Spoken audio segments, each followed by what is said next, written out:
Olá, amigos e amigas, Diácono Beto, Paróquia São Miguel Arcanjo, Arquidiocese de Maringá. Que o Pai, o Filho e o Espírito Santo esteja com todos vocês. No nosso vídeo de quarta-feira passada sobre os sofrimentos, o primeiro, a gente viu as causas humanas do sofrimento. E hoje nós vamos olhar um pouquinho como que a Bíblia trabalha isso.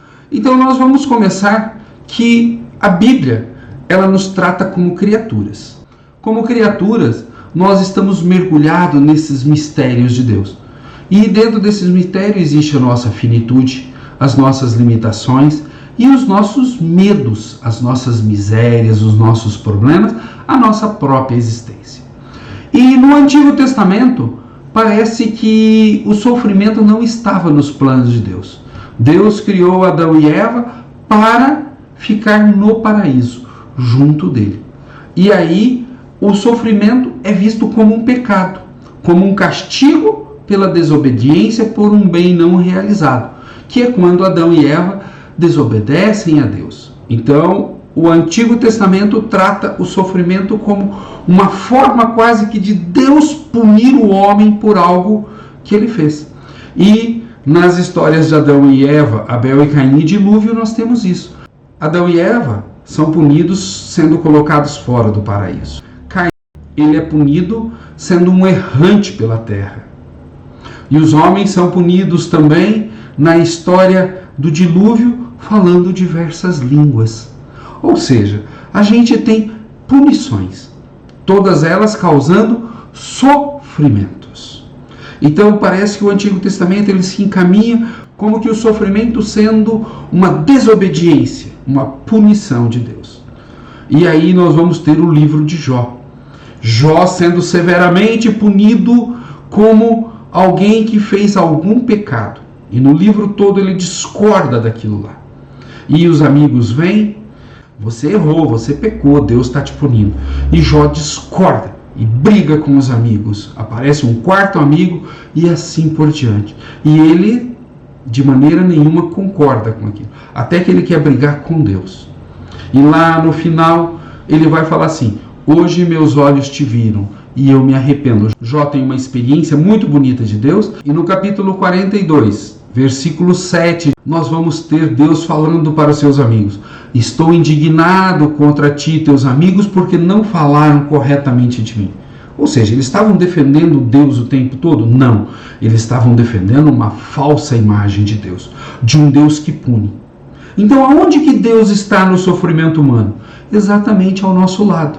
Se a gente pegar aqui na cruz, olha só, aqui na cruz, aonde que Deus estava quando Jesus foi crucificado? Estava exatamente ao lado dele e depois, acima de tudo, na ressurreição. Deus o ressuscita. E ele tem plena confiança nisso, a tal ponto de entregar a sua vida. Nós temos que entender que no Antigo Testamento ainda está acontecendo a revelação. Nem Jesus Cristo e nem o Espírito Santo foram revelados. E eles entendem todo o sofrimento como uma ação de Deus. Deus é o Senhor da história. Tanto o bem quanto o mal originam-se em Deus. Então o mal é um castigo de Deus. No Novo Testamento, o sofrimento ele não se identifica diretamente com o mal. Se a gente pegar a passagem lá em João 9 do cego de nascença, a pergunta é: quem pecou? Ele ou seus pais para que ele fosse castigado? E qual é a resposta de Jesus? Nem ele e nem os seus pais pecaram, mas isto aconteceu para que nele se manifestassem as obras de Deus. Ou seja, o sofrimento faz parte da vida. Então Deus escolhe uns para sofrer? Não. A nossa própria condição vai sendo assim. Deus nos dá o total livre-arbítrio, temos a parte genética e tudo mais. Temos aquilo que chamamos de vicissitudes da vida. E nós poderíamos falar de muitas outras histórias. Mas, diácono, então aonde é que se origina o sofrimento? Vocês lembram do estudo passado? Da quarta-feira passada? Nós falamos o quê? Que o sofrimento ele tem três causas. As naturais, que são aquelas que até nos ajudam a crescer, tipo o parto, aprender a andar de bicicleta e assim por diante. Aquelas que são feitas por terceiro, que são as injustiças, as maldades e assim por diante, e aquela que nós mesmos nos infligimos. Ah, e não tem as causas espirituais dos ancestrais. Não. A Bíblia, isso é severamente punido, apesar de alguns acharem que o erro dos antepassados estão sendo pagos em nós hoje. Alguém um dia chegou e falou assim: nossa, você usa óculos? Alguém dos seus antepassados pecou. Na verdade, gente, se eu tirar o óculos, eu enxergo, mas enxergo menos. Algumas coisas eu tenho que forçar ou aproximar ou afastar. Com o óculos, eu tenho uma visão. Então, meu óculos é uma maldição ou uma bênção? É uma bênção. É a inteligência humana ajudando-nos a viver melhor. Então, para responder aquela pergunta, aonde é que está Deus no sofrimento?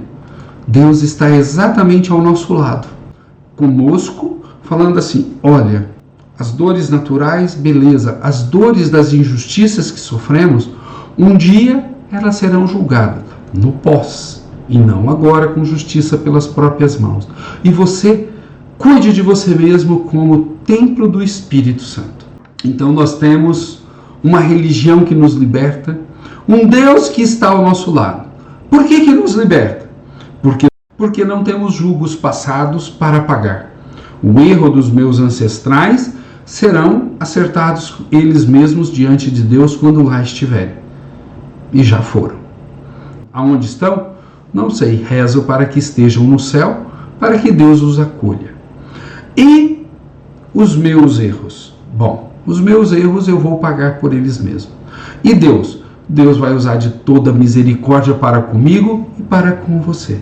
Então, aonde que Deus está? Exatamente no mesmo lugar aonde ele esteve quando Jesus foi crucificado. Ao lado. Mesmo Jesus gritando: Pai, Pai, por que me abandonaste? Logo em seguida, Jesus percebeu a presença de Deus na ressurreição e voltou ao seio do Pai. Então, os nossos sofrimentos, eles nos ajudam a crescer. Se sofremos uma injustiça, devemos aprender que as pessoas sofrem com a injustiça e não devemos cometê-las com os outros. Se sofremos com uma fofoca, devemos aprender a não fofocar, porque outros sofrerão com a nossa fofoca do mesmo jeito que sofremos. E se sofremos com alguém que não cumpre os seus compromissos financeiros, pagando, por exemplo, uma dívida conosco, devemos pagar as nossas, pois sabemos, por própria experiência, que o não pagamento traz sofrimento. Então não podemos fazer as pessoas sofrerem. Podemos sofrer? Sofreremos. Quem nasce, gente, do mesmo jeito que vai morrer, também vai sofrer. Quais? As causas naturais, as causas de terceiro. E aquelas causas que nós mesmos nos infligimos. Essa você tem a obrigação, como templo do Espírito Santo, de não fazê-las. Controlar a alimentação, os exercícios, o estresse, tirar um tempo para você mesmo, para Deus e assim por diante. Então, o que nós aprendemos nessas duas reflexões? Que tem sofrimentos naturais, tem sofrimentos causados pelas injustiças e por terceiro, e tem sofrimentos causados por nós mesmos. E Deus está absolutamente ao nosso lado quando sofremos. Não está longe, nem atrás e nem na frente, ao lado. E que um dia, na eternidade, depois da nossa morte, teremos a felicidade completa e a alegria completa. Porque Deus nos criou para sermos felizes. Vocês lembram? Nascemos para sermos felizes. Mas a felicidade aqui é limitada. E, portanto, temos que trabalhar aqui para o depois. E não para o agora apenas. Interessante, né, gente? Então, o sofrimento... Bom, gente, o sofrimento vai estar sempre perto de nós. Alguém que vai morrer e nós não temos como ajudar. Alguém que vai morrer subitamente. Alguém que vai morrer por ação de terceiro. E tudo isso vai nos afligir. E aonde que Deus estará? Nos ajudando. Com a sua palavra, com a sua comunidade, com os seus sacramentos e com a oração, que é um momento para poder percebê-lo melhor na nossa vida. Se você ainda não é inscrito em nosso canal, se inscreva e esteja junto conosco nesta obra de evangelização.